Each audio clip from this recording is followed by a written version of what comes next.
সকলকে রথযাত্রার অনেক অনেক শুভেচ্ছা। এদিকে বৃষ্টি নেমেছে কিন্তু বাড়ির সামনে রথ আসছে, তাড়াতাড়ি আসো, তাড়াতাড়ি আসো।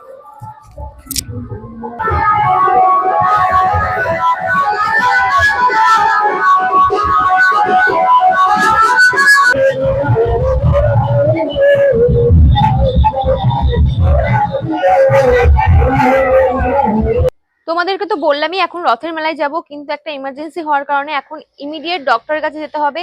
কেন যেতে হচ্ছে সেটা তোমরা ভিডিও কন্টিনিউ করো, এখন সত্যি এত সময় নেই বলার, তো ভিডিও কন্টিনিউ করো, তোমরা বলছি। আমি মেলায় যাওয়ার উদ্দেশ্যে রেডি হয়েছিলাম, কিন্তু হঠাৎ করে এমন একটা এমার্জেন্সি হলো, আমাদেরকে ইমিডিয়েট ডক্টরের কাছে যেতে হবে।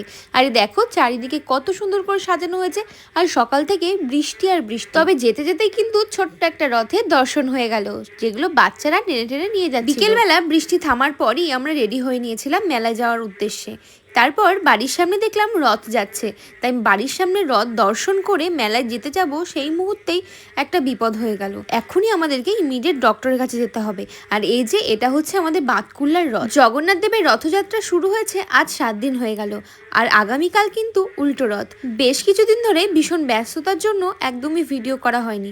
তো দেখো আমরা কিন্তু চলে এসেছি ডাক্তারের কাছে, আর আমরা এসেছিলাম দাঁতের ডাক্তারের কাছে, কারণ হঠাৎ করে বেরোনোর সময় ওর দাঁতে এতটাই যন্ত্রণা শুরু হয় যে আমাদেরকে তখনই ডাক্তারের কাছে যেতে হয়েছে। আজ প্রায় টানা 1 মাস হয়ে গেল ও ডাক্তারের কাছে যাচ্ছে দাঁতের প্রবলেমের জন্য। এতটাই দাঁতে ব্যথা কমছেই না।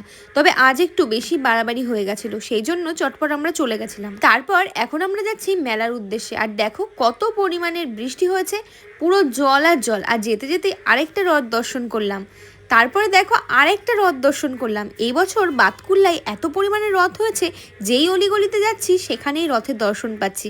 দেখে যে কতটা ভালো লাগছে কি বলবো তোমাদের, চারিদিকে একটা আনন্দই কিন্তু মেতে উঠেছে মানুষ। তারপরে আমরা চলে এলাম আমাদের বাতকুল্লায়, যেখানে মেন রথ হচ্ছে সেখানটাতে। এসেই প্রথমেই ঠাকুরের কাছে প্রার্থনা করে নিলাম যাতে আমরা প্রত্যেকে ভীষণ ভালো থাকি। আর এই যে চিনি কলা নিয়ে নিলাম, এখন ঠাকুরকে এটা দেব। আর এতটাই ভিড় ছিল, আমি জানি না পৌঁছাবে কিনা, তবে যাই হোক সকলকে ভালো রাখুক ঠাকুর, এইটুকুই চাই। আর দেখো বন্ধুরা, দুর্গাপুজোতে ঠিক যতটাই ভিড় হয় আমাদের বাতকুল্লার ঠাকুর দেখতে, ঠিক সেমনই কিন্তু ভিড় হয়েছে রথেও। আর সকাল থেকে এতটাই বৃষ্টি হয়েছিল, তারপরেও যে এত ভিড় হয়েছে মেলায়, এটা দেখে সত্যি আমার ভীষণ ভালো লাগছে। আর হ্যাঁ, তোমরা রথের মেলায় কেমন ঘুরলে সেটা কিন্তু অবশ্যই কমেন্ট বক্সে জানিও, আমি কিন্তু অবশ্যই তোমাদেরকে রিপ্লাই করব। তারপরে দেখো পাশে আরেকটা দেখলাম ঠাকুর রয়েছে, দেখে এত ভালো লাগছিল, এত সুন্দর করে পুরো রিয়েল ফুল দিয়ে সাজানো হয়েছে, ঠাকুরটা কি মিষ্টি না। তারপরে ওখান থেকে প্রসাদও নিয়ে নিলাম, নিয়ে দুজন হাফ হাফ করে ভেঙে এখন প্রসাদ খাচ্ছি। তবে এবার ভাবছি একটু খাওয়া দাওয়ার দিকে যেতে হবে, মানে মেলার দিকে যেতে হবে।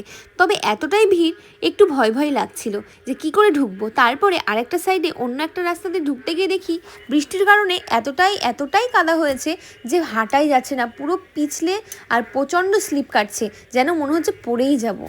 এই রাস্তাতে ঢোকার আরেকটা বিশেষ কারণ আছে, সেটা হচ্ছে বাতকুল্লার জগন্নাথ মন্দির একদম কিন্তু সামনেই, তাই ভাবলাম একবার যাই। এসে হঠাৎ করে না আমি ভয় পেয়ে গেছিলাম, তারপরে মনে পড়লো ইস আমি কত বোকা, ঠাকুর তো এখন রথে চেপেছে, কারণ যাচ্ছে মাসির বাড়িতে। যাই হোক, মন্দির থেকে ঘুরে আমরা কিন্তু চলে এলাম একটুখানি লাস্সি খেতে। এর আগে কিন্তু আমরা খেয়ে নিয়েছিলাম এগরোল, যেটা ভিডিও নিতে আমি ভুলে গেছি, কারণ এতটা ভিড় ছিল যে ভিডিও নিতেই পারিনি। আর লাস্সিটা একদম মনে হচ্ছে বেস্ট, একদম বেস্ট, কারণ হচ্ছে যে পরিমাণে গরম, এত বৃষ্টি হওয়ার পরও কিন্তু গরম যায়নি। তারপরে ঘুগনি খেয়ে আমরা কিন্তু চলে এসেছি রেস্টুরেন্টে রাইস আর চিলি চিকেন খেতে। আমার কিন্তু রাইস আর চিলি চিকেনের কম্বিনেশনটা ভীষণ পছন্দের। তবে অবস্থা দেখো, 1 প্লেট আমরা নিয়েছিলাম হাফ হাফ করে, তাও আমরা খেতে পারিনি। কিন্তু এত খাবার তো নষ্ট করা একদমই উচিত নয়, তাই জন্য বাড়িতে নিয়ে যাচ্ছি যে রাত্রিবেলা খেয়ে নেবো। আমরা যখন খেতে বসেছি তখন কিন্তু ওই 9টা সাড়ে 9টা বাজে, ওই সময় খাওয়াটা অভ্যেস ছিল না বলে একদমই খেতে পারলাম না। তবে এই যে বাড়ির জন্য নিয়ে যাচ্ছি, বাড়ি গিয়ে কিন্তু অবশ্যই খাবো। আচ্ছা, তোমরা রেস্টুরেন্টে গেলে সবথেকে বেশি কী খেতে ভালোবাসো অবশ্যই কিন্তু কমেন্ট বক্সে জানিও। আমি এই যে প্যাকটা করতে পারছিলাম না বলে ও আবার করে দিল। তারপর বাড়ি যাওয়ার পথে মেলা থেকে জিলিপি আর পাঁপড় নিয়ে নিলাম। তো আজকের ভিডিওটা এইটুকুই থাকলো, সবার সাথে দেখা হবে।